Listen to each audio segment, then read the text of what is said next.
So in my last video, I responded to Chuck Wendig's letter to EU fans that want new Star Wars Legends stories to be made. Even though it was from 3 years ago, I wanted to go over it, as he offers lots of advice and predictions about the future of the EU and the EU movement. I want to look back at these pieces that say why the EU can or can't continue as a separate timeline to the new canon. And I want to argue against the reasons people gave about why it couldn't by providing facts and arguments of my own. And to help me, well, I'm responding to these pieces from the future, so I have the benefit of hindsight on my side. So I already know that Star Wars issue 108 has been released. A brand new Legends comic that sold fairly well, even compared to other new canon comics. I know I talk about this comic a lot, but it really shows that campaigning for more EU isn't a pointless task. Releasing new Legends clearly isn't impossible for Lucasfilm to do.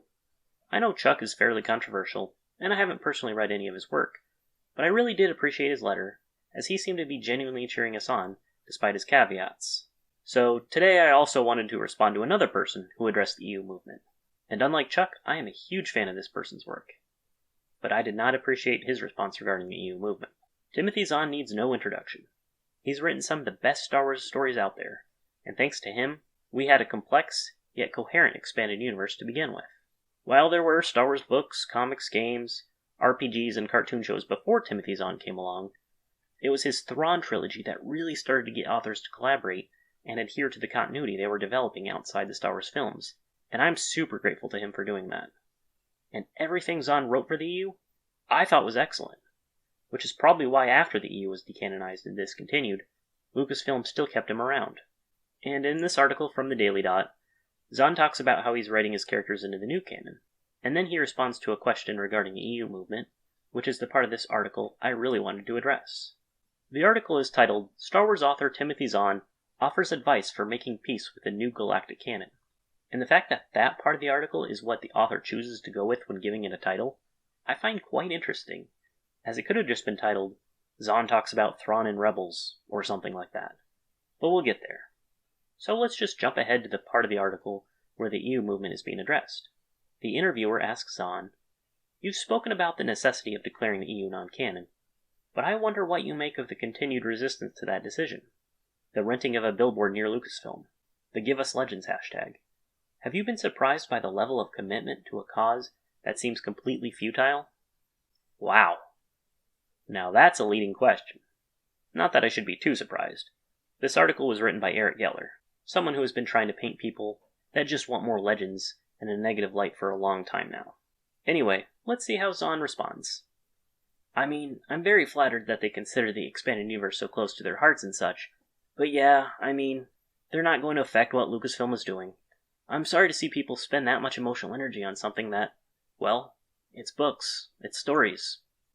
Ah, so even Chuck Wendig said he was behind our efforts, and was giving us thumbs up for our cause. Zahn pretty much says we're wasting our time on something pretty pointless. He downplayed the EU pretty hard there. It's books. It's stories. No one cares but you guys. Yeah, I guess we're pretty stupid for getting attached to the stories you helped create. It's just a fictional universe. Why would an author care about any of that? And we're not going to affect what Lucasfilm is doing. Well, individually, probably not. But companies like Lucasfilm pay attention to what fans say and what they buy. That's why reprinted Legends books and comics are still being sold. Fan feedback is important. I'll go back to the example of the hashtag Save the Clone Wars campaign that Lucasfilm themselves attributed to bringing the Clone Wars back. Funny, I guess the emotional energy they spent on that paid off. When Solo flopped at the box office, that certainly affected what Lucasfilm was doing. Almost as if what fans chose to support or not determines how that company moves forward in the future. Isn't that kind of why the expanded universe became as popular as it did? And why you got to write so much for it? Because those books sold well? Because people like your work and wanted more of it? And of course, we now have issue 108. And I'm not going to say that only happened because of the expanded universe movement, but Lucasfilm wouldn't have made new Legends material if there wasn't an audience for it. And trust me, they know there's an audience for it. So, Zahn continues. And that's not to put them down. I mean, I look at sports fans with the same bemusement of, you're getting worked up over a bunch of people who play in your city, but come from all over the country or the world, and are only there because they are being paid the most or something? So you say you're not trying to put anyone down, but you kind of just went ahead and insulted sports fans too. I don't know. Maybe Timothy Zahn just looks down on anyone with emotional investment in something. I don't believe that at all, of course, given how many fans he's met and how many conventions he goes to, but he did not choose his words well here. He continues, I can understand the feeling of camaraderie, the feeling of, this is our people, this is our organization, these are our books. But at some point, you just have to take a deep breath and say, okay, that is over. We accept it. We go on. We've got the books. J.J. Abrams and Kathleen Kennedy are not going to come to your house and take your books away. And it was a lot of fun while it lasted. And again, they could bring new stuff from Legends into canon tomorrow, if they wanted to. And we would never know until we saw it in a movie or a TV show or a game or something. Oh boy. So, he started off good. This is our people. This is our organization. These are our books. That is indeed how we feel. We are a part of this community, and these stories we've grown to love. I imagine fans of the new canon feel the exact same way about their storyline. Then he tells us, it's over, accept it and move on. No, I don't think we have to accept it. Issue 108 has shown that the EU is still being added to, if we support it. The Old Republic MMO is still being added to. That's part of the original canon. And several months after this interview, Timothy Zahn himself helped with writing one of the expansions. You know, to one of those non-canon things he told us to move on from. Also, I'm sure any EU fan who's campaigned for more Legends can tell you this, but I am so tired of hearing people say, it's not like Lucasfilm is going to come to your house and take your books away. Yes, thank you. I'm aware that Kathleen Kennedy isn't going to literally come to my house and take my books away. No one has ever argued that would ever happen. It's a straw man argument, and it's patronizing. That's not what we're campaigning about. Speaking of which, Zahn says New Legends can always work its way into the new canon. Maybe there are some fans who would be okay with that. Maybe they just want their favorite characters to be officially canon according to Kathleen Kennedy, and that's all it'll take to satisfy them. And more power to them. I'm happy if they get what they're after. But the EU movement is campaigning for new EU stories to be made under the Legends banner. That's why for me personally, though I love Timothy Zahn's work on Star Wars, I have no interest in the Disney canon Thrawn novels.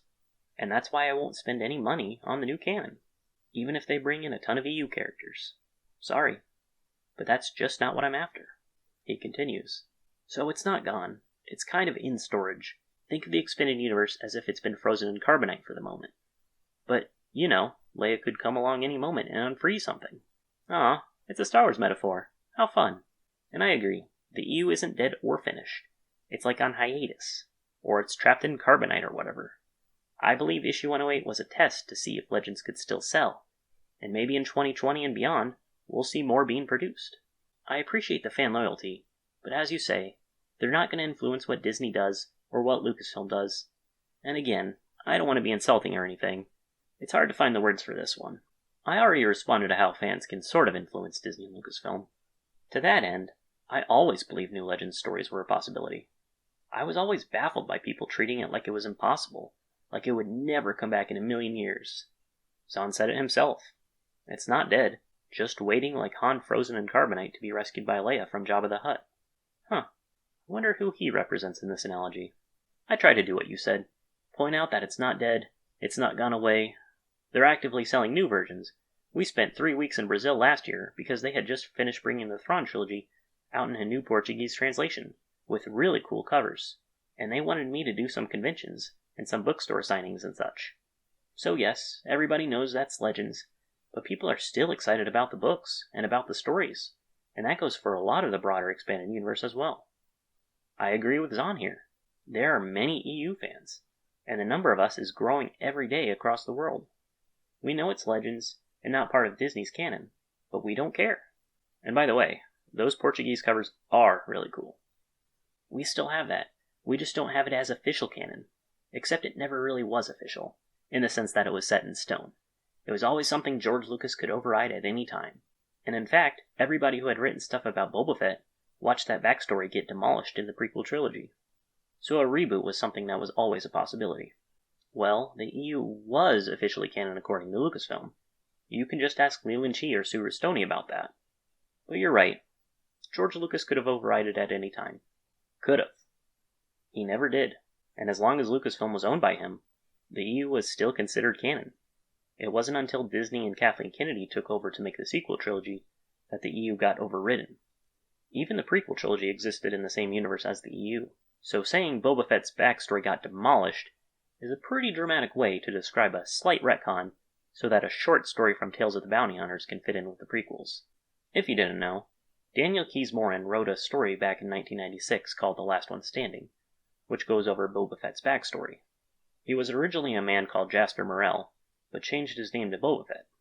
When Attack of the Clones came out 6 years later, it obviously created a contradiction when it revealed Boba Fett was a clone of Jango Fett. However, this was pretty easily fixed when they just had Boba Fett using Jasper Morrell as an alias when he was on a mission, and then switched back to being Boba Fett once he was done.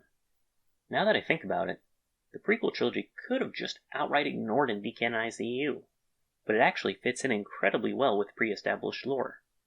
George Lucas even added several elements and characters from the expanded universe into the prequel trilogy.